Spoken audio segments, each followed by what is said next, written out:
Resurrection నిన్ను క్షణక్షణం అంటిపెట్టుకుని ఏ శపించబడిన అనుభవాలు నిన్ను సమీపించకుండా క్షణక్షణం కాచుకుంటుందన్న సంగతి వాస్తవం. దైవజనుడైన పౌలు అదంటాడు, ఏ విధము చేతనైనా బై ఎనీ మీన్స్ నేను యేసుక్రీస్తులో ఉన్న పునరుత్థానపు శక్తిని ఎలుగు నిమిత్తం. అది ఆ గీతలో ఈ గీతలో ఉండే శ్లోకాలు అవి. వాటితో మనకేం పనిగా, వాటితో మనకేం పని? దరిద్రం ఎట్లా ప్రాక్టీస్ చేసామన్నా 3 నెలల నుంచి అదే చదువుతున్నాను అన్నాడు. బైబిల్ మానేశాడు, చదవడమే శోకాలు. నీ బతుకు శోకం అయిపోతే జాగ్రత్త. శ్లోకాలు చదివి మైండ్కి ఎక్కిచ్చాడు, గుండెలకి ఎక్కిచ్చేశాడు. యేసు ప్రభు మాటలన్నీ మర్చిపోయాడు. చివరికి ఆడి జీవితం చెప్పకూడదు కానీ చెప్పక తప్పలేదు. పోలీస్ స్టేషన్లో సంకటంలో కూర్చొని ఉన్నాడు. ఏం జరిగిందని నన్ను అడగండి, చెప్తే బాగుండదు. చదవలసింది మాని జీవం గల వాక్యాన్ని, గుండెల్లో దాచుకోవలసినటువంటి ఆ ధ్యానాన్ని మాని, యేసయ్య నామస్మరణ మాని, శపించబడినటువంటి శ్లోకాలు అర్థం లేనిది. అది కవి చాతుర్యాలు, త్రాగుబోతులు రాసినవి. నీచమైన అలవాట్ల మధ్యలో ఉన్న వాళ్ళు కల్పించే కల్పితాలు. తాపి ధర్మరావులో ఉన్నాడు, అతను వాటి గురించి అసహ్యం రాస్తున్నాడు, వాల్యూమ్ రాస్తున్నాడు, అంతా ఒట్టువని. అయితే ఈ పాస్టర్ గారు అది కరెక్టేనని చెప్తాడు. అవన్నీ కరెక్టేను అంటాడు. నేను చెప్పాను వాళ్ళకి చెప్పొద్దయ్యా, వాక్యము మాత్రమే మన గుండెల్లో ఉండాలి. శపించబడిన నిర్జీవమైన ఏది మన గుండెల్లో ఉండకూడదు. మన క్రియల్లో కానీ, మాటలో కానీ, తలంపులో కానీ. ఈవెన్ ఊహల ప్రారంభం, ఎవ్రీ ఇమాజినేషన్, కళలో కూడా ఆ శాపాలు మన ధ్యాసలోకి రాకూడదు. కళలో కూడా. కారణం, మన యేసయ్య మృతిని గెలిచి లేచిన వాడు. రోమా ప్రభుత్వాన్ని సవాలు చేసిన వాడు. నజరేయుడైన యేసుని మేము చంపాం, ఆయన తిరిగి లేచాడు. దానికి రోమా సామ్రాజ్యమే సాక్ష్యం అని చరిత్ర చెప్పకనే చెప్తుంది నగ్న సత్యం. ఈ పుక్కిట పురాణాలు రంకు బొంకు అని చెప్పుకుంటున్నారే వాళ్ళే. వాటిని చదివి జీవితాలు శాపంగా మార్చబడకుండా నిమిత్తమై మనం జాగ్రత్త పడవలసిన అవసరం ఉంది. అందుకే మరణ ఛాయలో ఉన్నటువంటి గలిలయ ప్రాంతానికి మీకు ముందుగా నేను అక్కడికి వెళతాను, మీరు అక్కడికి రండి, నన్ను అక్కడ మీట్ అవ్వండి, కలవండి, మరిన్ని విషయాలు మీకు చెప్పి మీతో ఆనందిస్తాను. నిర్ణయించబడిన ప్రాంతంలో ఆయన అలా పైకెళ్ళిపోతున్నాడండి.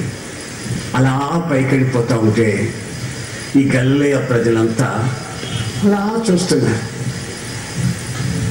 యూదయలో ఉన్న యూదులు చూడలేదు, సమరయాలో ఉన్న ప్రజలు పట్టించుకోలేదు. గలిలయ ప్రజలు అలాగే చూస్తున్నారు, పైకి ఆకాశం వైపు కళ్ళెత్తి చూస్తున్నారు. ఆయన ఇలా వెళ్ళిపోతున్నారు.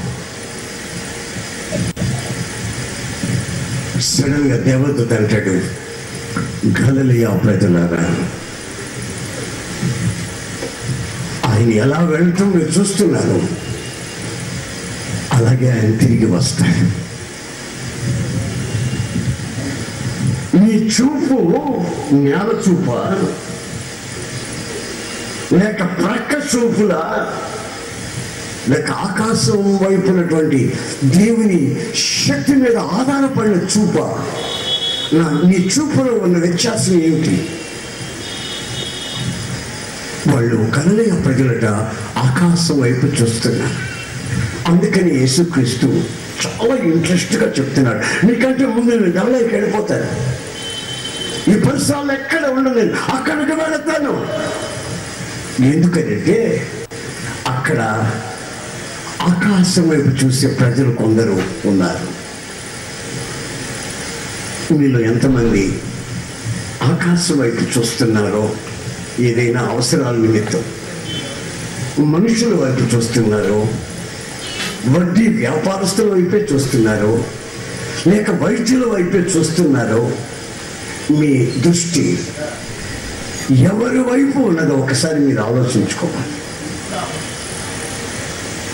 ఆకాశం వైపు చూస్తే మీ సమస్యకి వెంటనే రిప్లై, జవాబు వచ్చి నీ ఆత్మకి గొప్ప శుభప్రదమైన నిరీక్షణ కలుగుతుంది. ఆ నిరీక్షణ మనల్ని సిగ్గుపరచదు. అలాంటి ఉన్నతమైన అనుభవం యేసు ప్రభు ఆయనకు ఒక అలవాటు ఏంటంటే, రోగుల దగ్గరికి వెళ్ళి ప్రార్థన చేసేటప్పుడు అలా పైకి ఒకసారి చూస్తాడు, చూసి వాళ్ళకి ప్రార్థన చేస్తాడు. రోగుల దగ్గరికి వెళ్ళి ఫోన్లు పెట్టడం, నీకెవరనుకున్నావు అని అనడు. ఒక్కసారి ఆకాశం వైపు చూసి ఆడికి ప్రార్థన చేస్తాడు.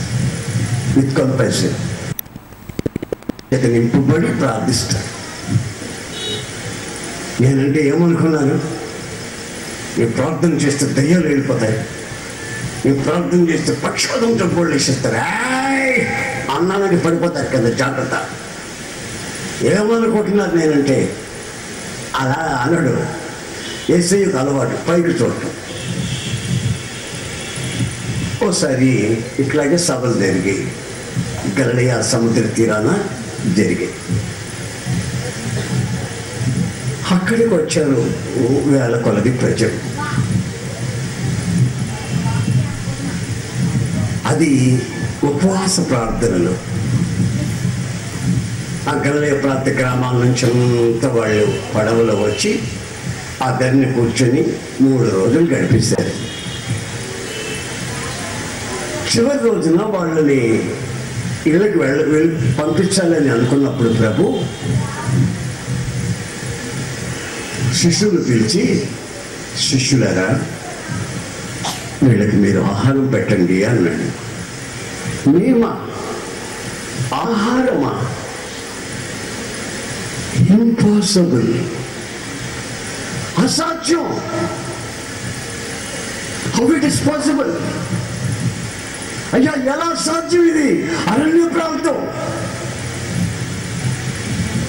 మన దగ్గర పైసలు లేవు, ఉన్నా ఇంతమందికి అవసరమైన రొట్టెలు దొరకవు. పైసలు ఉన్నా దొరకవు, రొట్టెలు దొరకవు. ఒకవేళ రొట్టెలు ఉన్నా అన్ని పైసలు మన దగ్గర లేవు.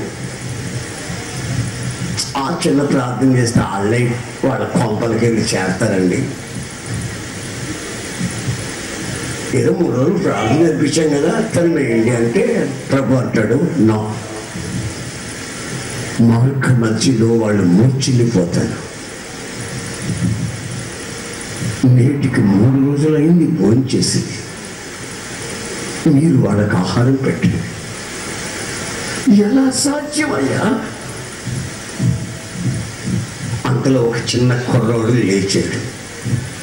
బోధకుడా, నా దగ్గర 5 రొట్టెలు 2 చిన్న చేపలు ఉన్నాయి.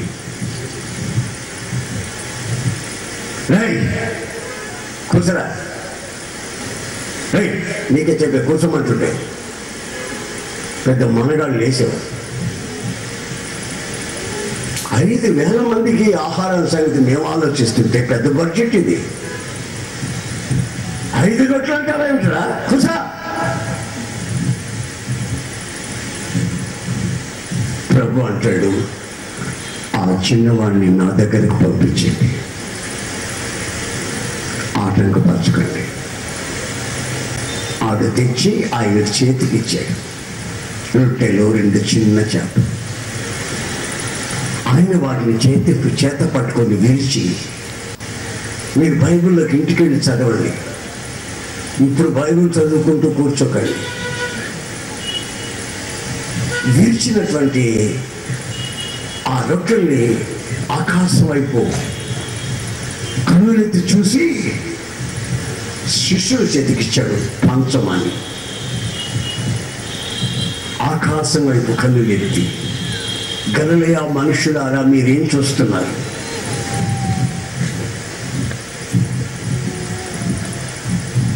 ఎటువైపు నుంచి మనకు సహాయం వస్తుందని కదా మీరు అటు ఇటు దృష్టి చూపిస్తున్నారు. మీ చూపు మారింది. నా మనకు సహాయము ఇచ్చే ఆయన వైపు చూడండి.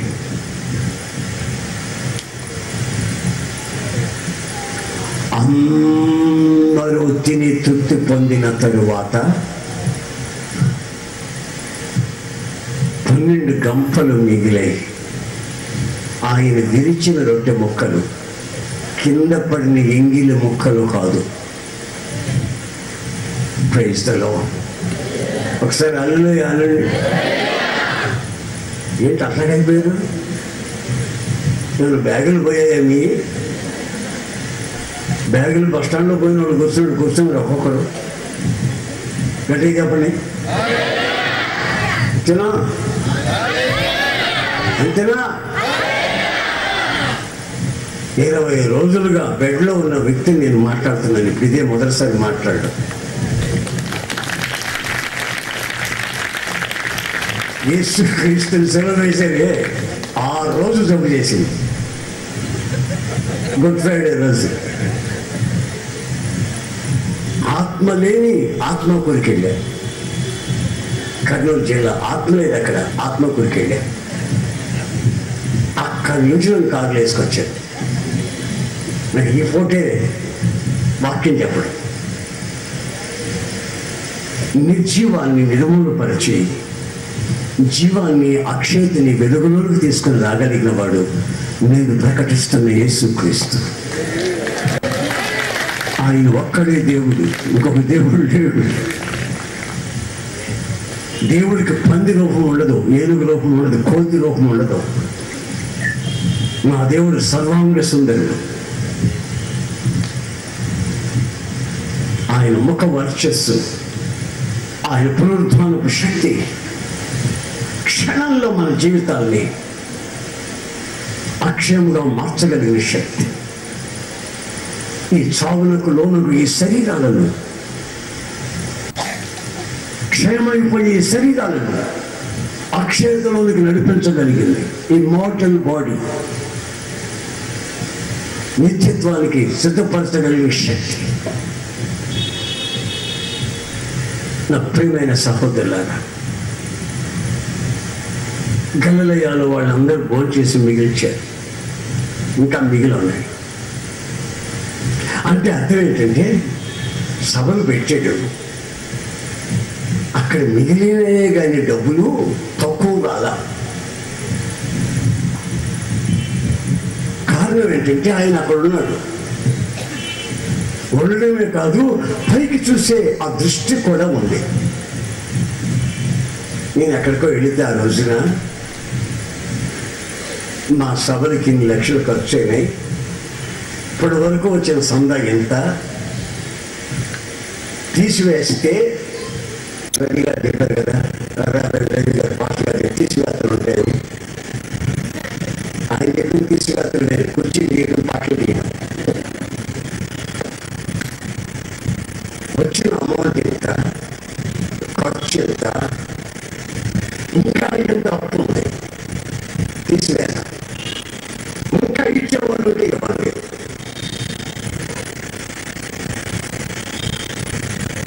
అది ఇచ్చిన వాళ్ళ సంగతి కూడా మనం గమనిస్తే, దుబాయ్ నుండి కర్ర మరియమ్మ గారు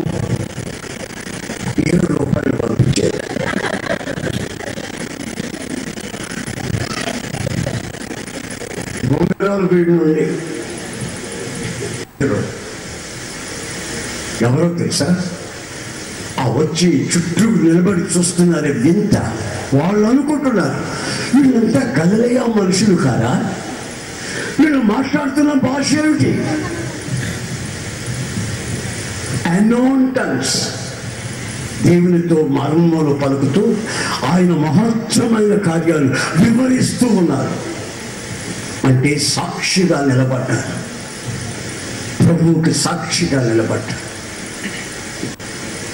కనుక మీ వ్యక్తిగత జీవితం ఆయనకి సాక్షిగా నిలబడాలని కోరిక ఎక్కడో హృదయంతర భాగంలో అట్టడుగున ఇంత ఆపగినంత కోరిక ఉన్నట్లయితే ఆయన అంటాడు, సదాకాలం నేను మీతో ఉంటాను. దయచేసి లేచి నిలబడి ఒక క్షణం, 1 minute.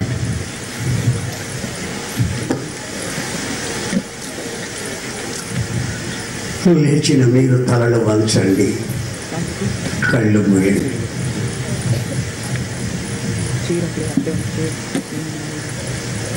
ఈ ఒక్కరు తమాషాలు చూస్తూ నిలవకండి.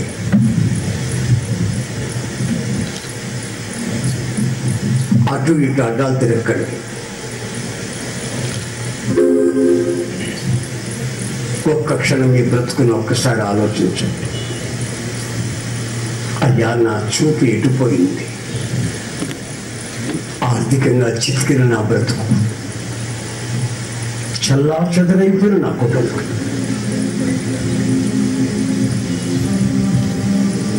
రోగాలమయమైనటువంటి నా పరిస్థితులు, సాక్ష్యాన్ని కోల్పోయి తల ఎత్తుకోలేని స్థితిలో ఉన్న నాకు మరలా నా తల పైకెత్తి నీ వైపు చూడమని హెచ్చరించిన నీ హెచ్చరిక. Thank you master. అందరూ అటు ఇటు చూడకుండా, ఏమీ ఆలోచించకుండా ఒక్క క్షణం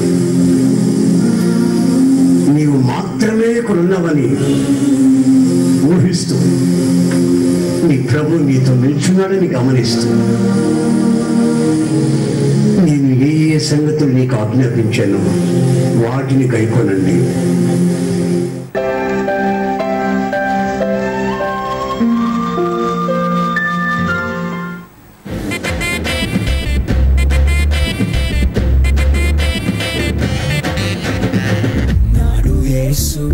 బెత్లెహేములో నీ కొరకే జన్మించెను. నాడు యేసు బెత్లెహేములో నీ కొరకే జన్మించెను. నీ కొరకే జన్మించెను, మన కొరకే జన్మించెను. రక్షకుడు శ్రీయేసుడు మన కొరకే జన్మించెను. నాడు యేసు బెత్లెహేములో నీ కొరకే జన్మించెను.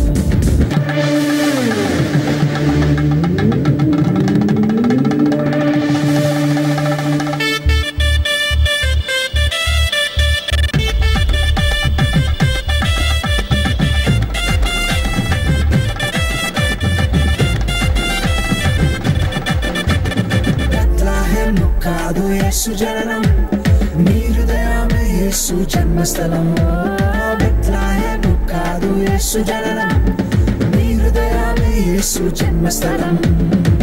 నేడు యేసు నీ హృదయంలో జన్మించుటయే కోరుచున్నాడు. నేడు యేసు నీ హృదయంలో జన్మించుటయే కోరుచున్నాడు. నాడు యేసు బెత్లెహేములో నీ కొరకే జన్మించెను. నాడు యేసు బెత్లెహేములో నీ కొరకే జన్మించెను.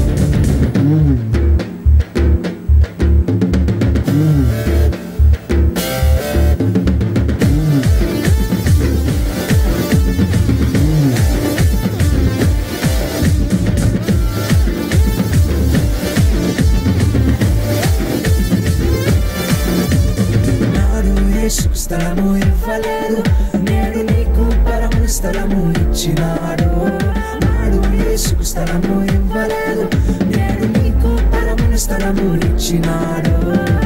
పేదవట్ల కన్యా మరియమ్మకు పరిశుద్ధాత్మ వలన పుట్టినాడు యేసయ్య. పేదవట్ల కన్యా మరియమ్మకు పరిశుద్ధాత్మ వలన పుట్టినాడు యేసయ్య. నాడు యేసు బెత్లెహేములో నీ కొరకే జన్మించెను. నాడు యేసు బెత్లెహేములో నీ కొరకే జన్మించెను.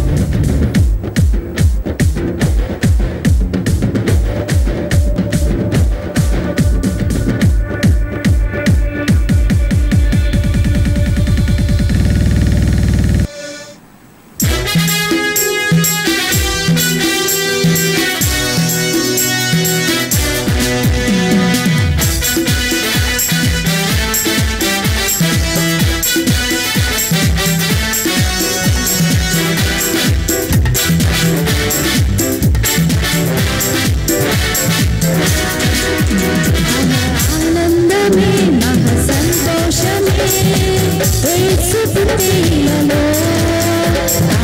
ఆనందమే మహా సంతోషమే యేసు పుట్టినలో. ఆనందమే మహా సంతోషమే యేసు పుట్టినలో. ఆనందమే మహా సంతోషమే యేసు పుట్టినలో. ఆనందమే మహా సంతోషమే యేసు పుట్టినలో. ఆనందమే మహా సంతోషమే యేసు పుట్టినలో.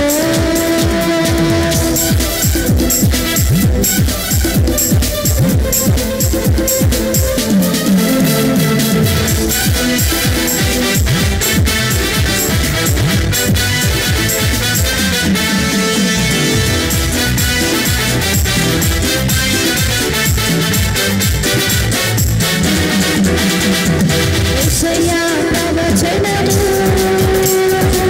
దేవుడు రుజువాయే. జన్మించే కుమారుడు కన్య గర్భమందున.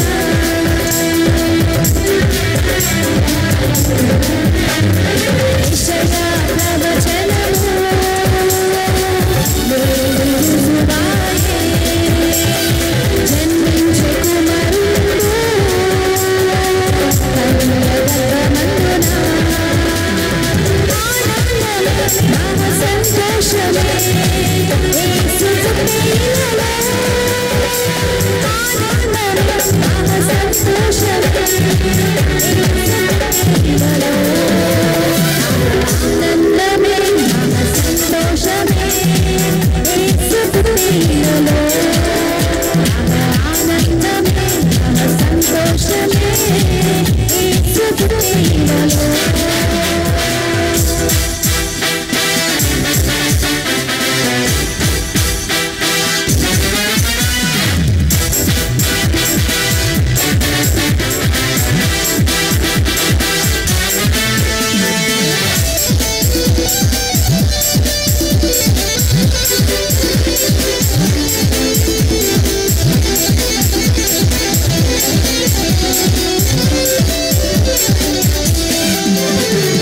నీకా ప్రవచనము దేవుడు రుజువాయే.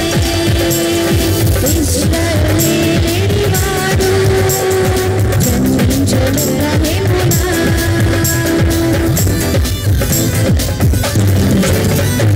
నీకా ప్రవచనము దేవుడు రుజువాయే.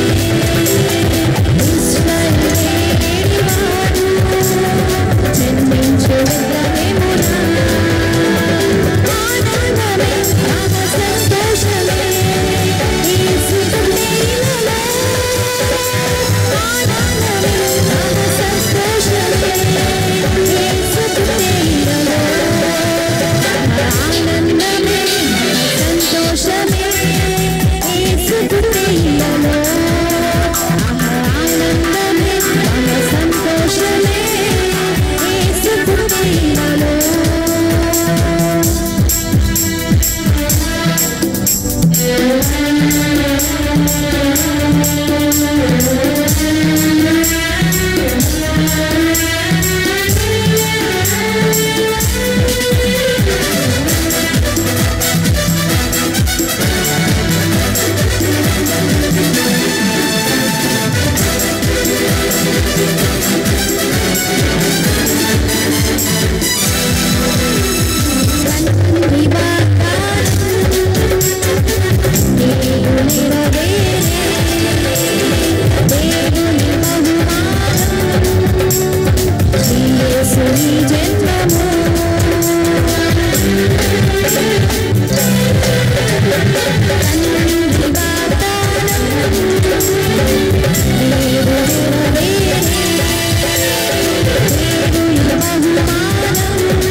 Hosanna, Hosanna, Hosanna.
రక్షకుడు ఉదయించినాడట.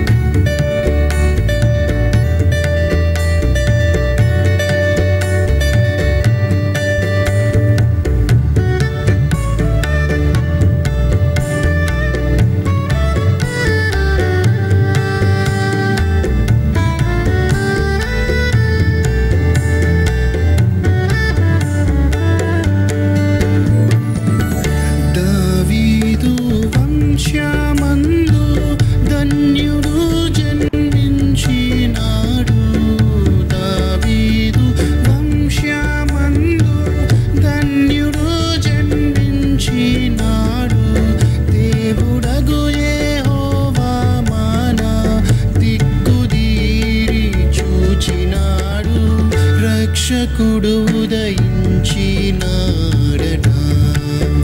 మన కొరకు పరమ రక్షకుడు ఉదయించినాడట.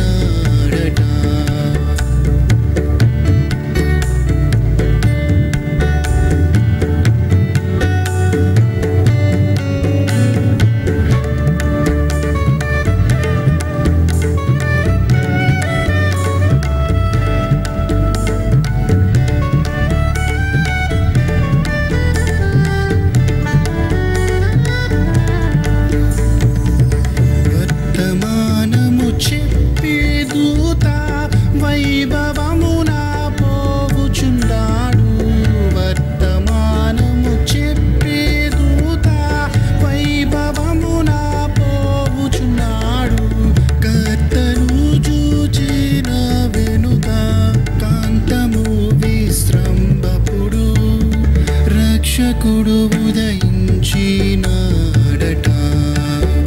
మన కొరకు పరమ రక్షకుడు ఉదయించినాడట.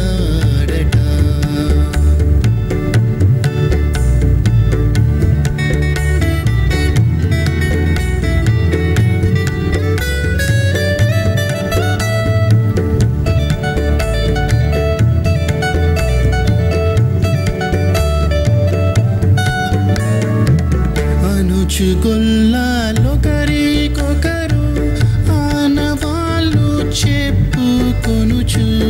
అనుచుగొల్లాలొకరికొకరు ఆనవాళ్ళు చెప్పుకొనుచు. అనుమతించి కడకు క్రీస్తు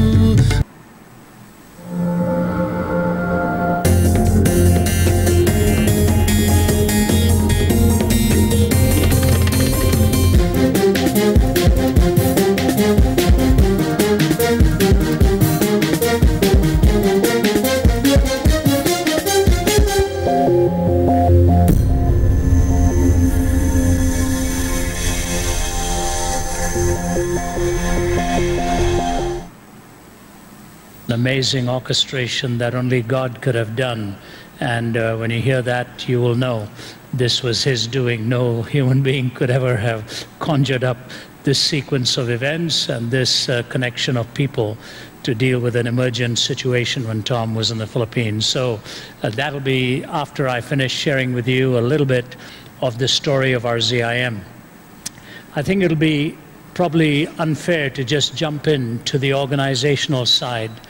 I have to tell you a little bit about my own life and how it came to be that God, in His mercy, reached out to this young man in Delhi, India. In fact, while we were flying in here this afternoon, my wife's sitting next to me, and by the way, I'm always delighted to have my wife with me.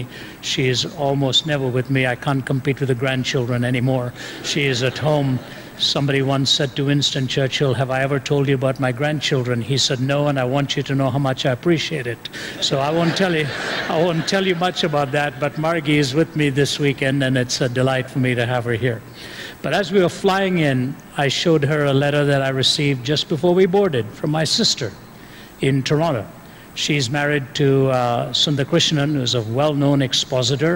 Sundar is now my brother-in-law. We grew up from the time we were 6 years old. When I came to know Christ, Sundar was preparing for a course in nuclear physics, became a nuclear physicist, went on to Toronto, Canada, became their top safety expert there, and then God tapped his shoulder to go into the ministry. And that's where he is now, and he's been in the ministry now for 35 years.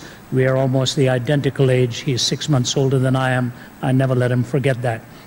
And but she wrote to me, and she said, I'm in Arizona vacationing with Sundar, and we were in Lima before that. And she went on to meeting people who'd been touched by this ministry, and she said, I just want to say something to you, Ravi. She said, Dad always thought you would end up in jail in your life.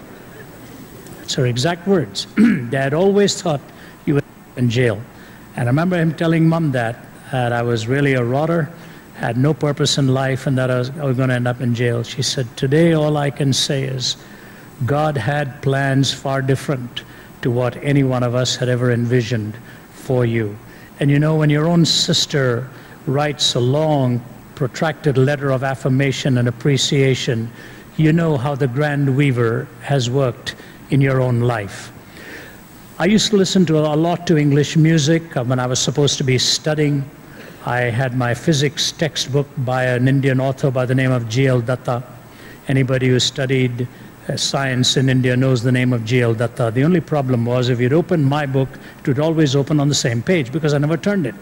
I would just sit there and I'd be daydreaming. We used to sit around the dining table, the 5 of us kids, assigned to study for 2 hours. I'd be staring at G.L. Datta, but with the low tones of music in the background. And he used to be called the voice of Radio Ceylon, Choice of the People. Now it's Sri Lanka. And one day I remember listening to this song. I used to do a lot of memory work right from the time I was young. So I started listening to this song every day as it would come 6:30 p.m. And I would start memorizing it. This is the way it went. Ed Ames narrating it, that dates me. But in the background of that song was an Eastern chant while Ames would narrate it in these words. From the canyons of the mind, we wander on and stumble blind, wade through the often tangled maze of starless nights and sunless days, hoping for some kind of clue, a road to lead us to the truth. But who will answer? As side by side two people stand together, vowing hand in hand that love's embedded in their hearts, but soon an empty feeling starts to overwhelm their hollow lives. And if they ask the hows and whys, who will answer? As far upon a distant ledge, far upon a distant hill, a young man's lying very still. His arms will never hold his child because a bullet running wild has struck him down, and now he cries, my God, oh why, oh why? And who will answer? As high upon a lonely ledge, a figure teeters near the edge, while jeering crowds collect below to egg him on with, go man, go. And none will ask what led him to his private day of doom, and who will answer? As 'neath the spreading mushroom tree, the world revolves with apathy, while overhead are off specks drowned out by discotheques. And if the secret button's pressed because one man has been outguessed, who will answer? Is our hope in walnut shells, worn round the neck with temple bells, or deep within some cloistered walls where hooded figures pray in shawls, or high upon some dusty shelves, or in the stars, or in ourselves? Who will answer? And the chorus went this way. If the soul is darkened by a fear it cannot name, if the mind is baffled when the rules don't fit the game, who will answer? Who will answer? Who will answer? There were 2 things that struck me about that song. Number one, it was being narrated by an American. And I always thought growing up in India, if I could ever end up in America, I'd be okay. I'd find some prosperous lifestyle, everything would be wonderful, I'd have all the income I needed, I wouldn't be plagued by questions anymore. That was the first thing. But the second thing was, it was not what would logically come into your mind, what is the answer, but it was who will answer. And that's what kept digging deep into my own soul, that everybody is asking the same questions, but this man is asking it differently. Who will be the answer? And I was driven to ask question after question after question. My mother looked at me one day totally frustrated and said, where do you come up with all these questions? I said, I don't know. They come up from within me. I have these questions. She was a simple woman. Yes, she was educated, but she was a very simple-minded person. My father and mother had an arranged marriage. He came from a rather sophisticated family. She came from a simple background, very different story, and it was a struggle for all those years. My mother could have walked out of that family with all the struggle and pain that was being inflicted upon her. And I mean that. Pain that was inflicted on her, emotional and physical. But she would look at us kids and wonder what would ever happen to us. And of all of the 5, she had a special fear that I would be destroyed if she were not around there to protect me from my own dad. That's the way it was. But then at the age of 17, I was on a bed of suicide when a Bible was brought to me. I'd never cracked open a Bible in my life before that. And as that Bible was given to me, and I couldn't hold the Bible because my body was dehydrated. I had poisoned my system, and the moisture had gone with just all the nausea that it had induced. It spilled out all the moisture out of my body, and it was the servant in the house had rushed me to the hospital, and they put me on IVs. I would not have made it, but I couldn't lift my arm up. I couldn't put my hands together, and so it was my mother who was given the Bible, and she was told what chapter to read, and the man was not allowed to stay. He left. And he gave her John chapter 14. Jesus is talking to Thomas, who was the one who'd really gone to India to preach the gospel in the southern tip of India, of Kerala. And the first 7 of his converts were from the highest caste of the Hindu priesthood, called the Nambudris. My ancestors were all Nambudris. They came from the highest caste of the Hindu priesthood. And here I'm now listening to Jesus talking to Thomas. I couldn't put it all together then. I knew nothing of this then. All I knew is that he's talking to this man, to whom he says, I am the way, the truth, and the life. No one comes unto the Father except through me. And then as it goes on in verse 19 of chapter 14, he says this, because I live, you shall live also. That was the who I'd been looking for.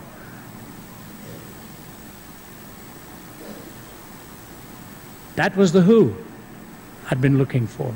Because I live, you also shall live. And I just prayed a simple prayer. I said, Jesus, if you are who you're claiming to be, the author of life, the giver of life, take me out of this hospital room. I will leave no stone unturned in my pursuit of truth.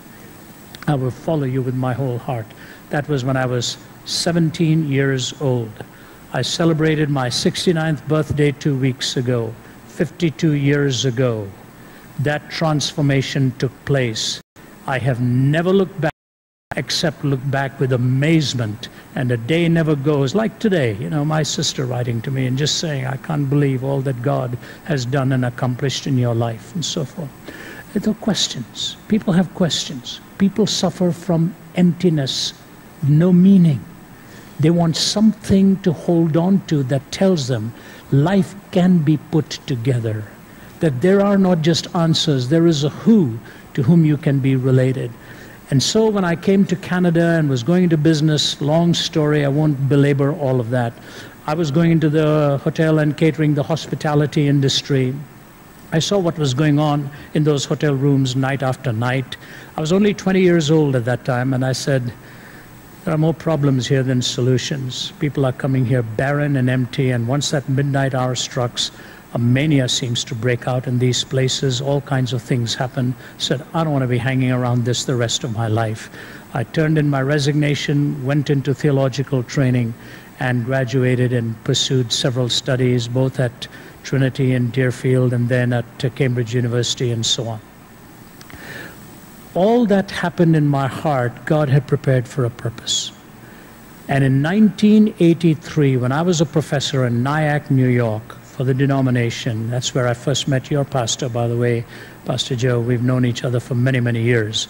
I was with the Christian Mission Alliance. I still am licensed and ordained by them. I've been with them now for 42 years of ordained ministry. I'm licensed with them. But as I was a professor there, I said, this is really not my calling. I'm doing it to honor my leaders. I'm not an academic. I'm an evangelist. I'm an apologist.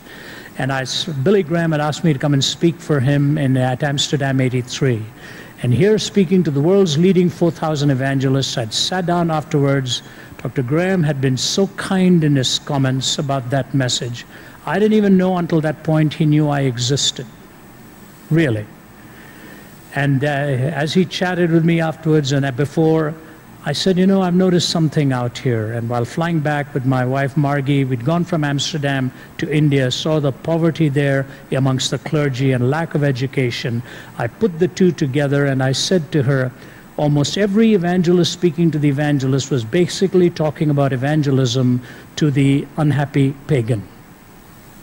I said, and that's wonderful, but nobody's telling us how to reach the happy pagan. And there's a lot of happy pagans around. Those who are not even asking the questions. I said, if your life is falling apart, yeah, you need a doctor, but if you think you're well, but you don't realize that inside of you is something that is not immediate, but is just as fatal. How do you reach that kind of person? So I told her I was going to go back and resign my job, and you know, we had 3 young children, I was the chairman of the department, you had a salary coming in, you had all the security. What are you going to do with 3 young kids and you're going out on a step of faith to start a new ministry? So I said to her, don't tell your mom and dad about this, please. No, because he gave me quite the interview before I married her. And he was a rigorous chemical engineer. It's about the only thing he didn't ask me at that time was the length of my trousers. He'd asked everything else from my bank account, what I planned to earn, how I planned to support her and all of that, because he expected it to be my duty. I said, please don't tell your mom and dad about this. As a matter of fact, don't tell anybody about it. Let's just pray.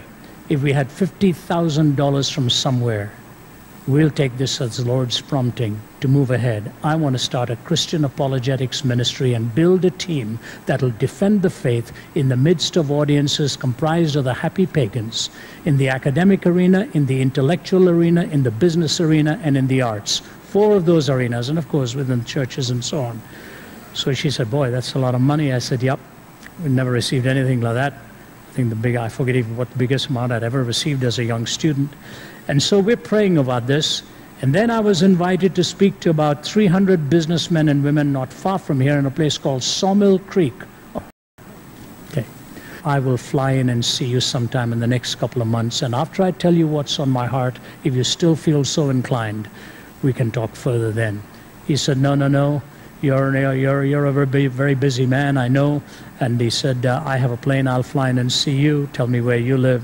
And a few days later, he landed in White Plains, New York. We were in Nyack across the Tappan Zee. We sat in the Hilton with him and his wife.